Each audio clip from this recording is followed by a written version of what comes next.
रसूल इरशाद फरमाते हैं कि सहाबी सुनो, घूंघटा दुरूद वो होता है जो मुझ पर पढ़ा जाए लेकिन मेरी आंख पे ना पढ़ा जाए, और ऐसा दुरूद बरोज़े क़यामत मेरे पास जब लाया जाएगा मैं उसके मुंह पे मार दूंगा।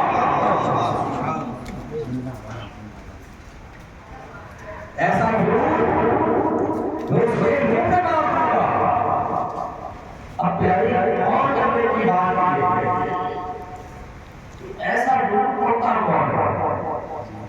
इस ज़माने में इसको खाली पढ़ देंगे वो पढ़ता जी जी जी इस ज़माने में इस ज़माने में जिसको देखिए वो यही पढ़ता है सल्लल्लाहु अलैहि वसल्लम। मतलब तासीयत ने भरपूर कब्जा कर रखा है, ऐसा कब्जा कि हाँ उसने सब चढ़ करके बोला है कि हाँ हमें हर बात मोहम्मद की माननी है, लेकिन यहाँ पे हर बात मानी ना जा रही है। उसी ज़ैद बिन अर्क़म को उठा करके पढ़िए, इसी हाशिए पे पढ़िए। ज़ैद बिन मदीने की गलियों में घूम घूम कर कहता है, ज़ैद बिन अर्क़म मदीने की गलियों में टहल टहल के कहते हैं अली अली के घर वालों का हक पहचानो, अली अली के घर वालों का हक पहचानो, अली अली के घर वालों का हक पहचानो। प्यारे हक है क्या अली के घर वालों का? क्या कहने अली के घर वालों का हक जानना है तो अली के घर चला जाओ। अली के घर जाने के लिए जैसे पाकीज़गी जिस्मानियत की जरूरी है, वैसे ही नस्ल की भी पाकीज़गी लाज़िम है। जैसे इंसान अपने आप को तहरत से पाकीज़ा कर लेता है, वैसे ही अपने आप अपने बाप का शुक्रा लेकर अली की बारगाह में पहुंचेगा। अगर आप बारगाह अली में पहुंचेंगे तो पूछा जाए बारगाह रिसालत की बारगाह में पहुंचकर या रसूलल्लाह खुदा का अभी उम्मी मेरे माँ बाप आप पर कुर्बान जाए, मेरे दोनों हाथ आपकी बारगाह में जुड़े हुए हैं, या रसूलल्लाह आप जब बारगाह फातिमियत में हाजिर हुए हैं, हाजिर होने के बाद आपने फातिमा से पूछा है मेरी नखरे जिगर मेरी लाडली बेटी आज चेहरा क्यों बुरा हुआ है? जनाब ज़हरा सलामुल्लाह अलैहा इरशाद फरमाती है मेरे बाबा जान आज 3 रोज हो गए हैं मैंने खाना नहीं खाया है। बारगाह रिसालत की कदम आगे बढ़ जाते हैं, जैसे ही आगे बढ़े तो देखा अली रज़ा का मुरझाया हुआ चेहरा है। पूछा अली मुरझाया हुआ चेहरा क्यों है? अली रज़ा ने कहा हुजूर आपकी मुरझाया हुआ चेहरा नहीं आया है। आगे बढ़े तो इमाम हसन नजर आ गए। इमाम हसन से पूछा क्या मायूस हुई हो?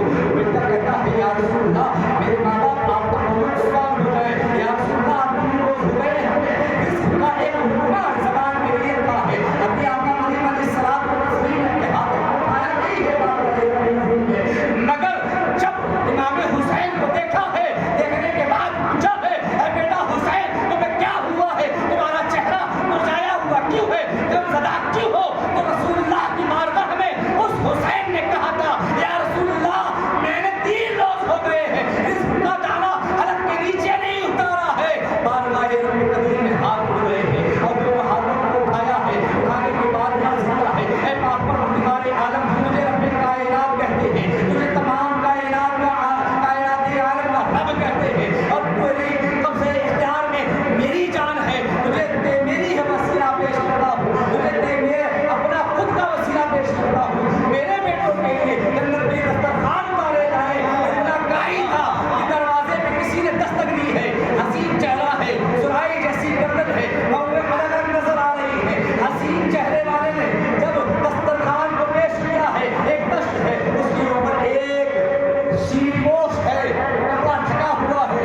बारगाह रिसालत पेश करने के बाद रसूल की बारगाह में कुरान धीरे से कुरान क्या कहा? रसूल की बारगाह में रसूल के कान में उस हसीन चेहरे वाले ने पता नहीं क्या कहा। रसूल दस्तरखान बिछाए बैठे, लोगों ने तैयार कर ली। अभी हरम के पास जाने ही वाला था, मुंह में रखने वाले ही थे। जनाब ज़हरा इरशाद फरमाती है बुखारी पाक की ये हदीसे पाक है प्यारे। अब बुखारी शरीफ में लिखा गया जनाब ज़हरा सलामुल्लाह अलैहा इरशाद फरमाती है कि अभी मुंह के करीब ही था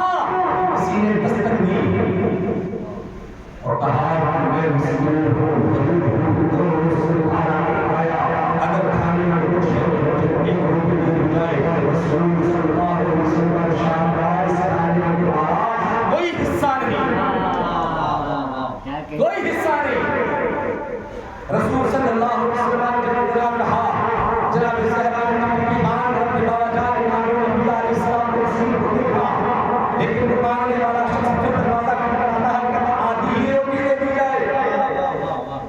रसूल फरमाते हैं कि जाओ, तुम्हारे हिस्से का खाना नहीं है, जाओ, तुम्हारे हिस्से का खाना नहीं है। फिर जनाब ज़हरा देखने लगती है, लुकमा मुंह के करीब जाने वाला था, फिर दस्तक दी गई और फिर उस शख्स ने कहा एक आदमी को मीना से एक लुकमा ही दे दिया जाए, एक लुकमा ही दे दिया जाए। रसूल फरमाते हैं कि एक लुकमा नहीं दिया जाएगा, तुम्हारे हिस्से का खाना इसमें है ही नहीं, तुम कहीं और जाओ। इतना सुना जनाब ज़हरा को बर्दाश्त ना हुआ, बार बार इंसान वाला करने लगी, या सुना मैंने जिंदगी खाली है, जिंदगी हो गई, मेरे तो प्यार कर दिए, मांगना नहीं देखा कि कोई दरवाजे पे साया लाया हो, मोहतरम इस जीवन में बात नजर आती है। एक बात ये है कि इमाम हसन है और इमाम हसन जा रहे हैं और एक शख्स मिला जिसका नाम दरमा बिन वसी बिन हातिम बिन ताई, दरमा बिन वसी बिन हातिम बिन ताई, यानी कि हातिम ताई का पोता। किससे मुलाकात हुई? इमाम हसन से। इमाम हसन से मुलाकात होने के बाद सलाम और कलाम गुफ्तगू मजीद होने के बाद उसी गुफ्तगू में दरमा बिन वसी बिन हातिम बिन ताई ने कहा कि इमाम हसन आप जानते हैं कि मेरे दादा कितने बड़े सफी थे। मेरे दादा के पास एक बड़ा सा महल है, उस महल में 10 दरवाजे हैं। मेरे दादा के दरवाजे पर कोई साहिब आकर दस्तक देता, मेरे दादा दरवाजा खोलते उसे अता करने कोई मांगने वाला दूसरे दरवाजे पर आता, मेरे दादा दरवाजा खोलते उसे देखते अता करते तीसरे दरवाजे पर खटखटाता, मेरे दादा तीसरा दरवाजा खोलते पहचानते फिर भी अता करते, मेरे दादा का दरवाजा चौथा खटखटाया गया, मेरे दादा ने चौथा दरवाजा खोला, उस शायर को पहचाना, पहचानने के बाद ये कहा कि तुम पहले मुझे तीसरे के नगर फिर भी दे दिया, चौथे के बाद बादशाह ने आया हफ्ता के 10 दरवाजे से मांगा, मेरे दादा ने पहचाना फिर भी दे दिया, मना नहीं किया। मेरे दादा की सखावत का ये आदत है। मेरे इमाम अंबिया अलैहिस्सलाम की जान नवासे इमाम हसन इरशाद फरमाते हैं कि तुम्हारे दादा की सखावत का बड़ा आलम है, लेकिन मेरे नाना की सखावत का ये आलम है कि आपके पास कोई बड़ा सा महल नहीं है, एक छोटी सी झोपड़ी है, उसमें 10 दरवाजे नहीं है, फकत एक ही दरवाजा है। जब कोई साहिब उस दरवाजे पे दस्तक देता है तो मांगने वाले को इतना अता किया जाता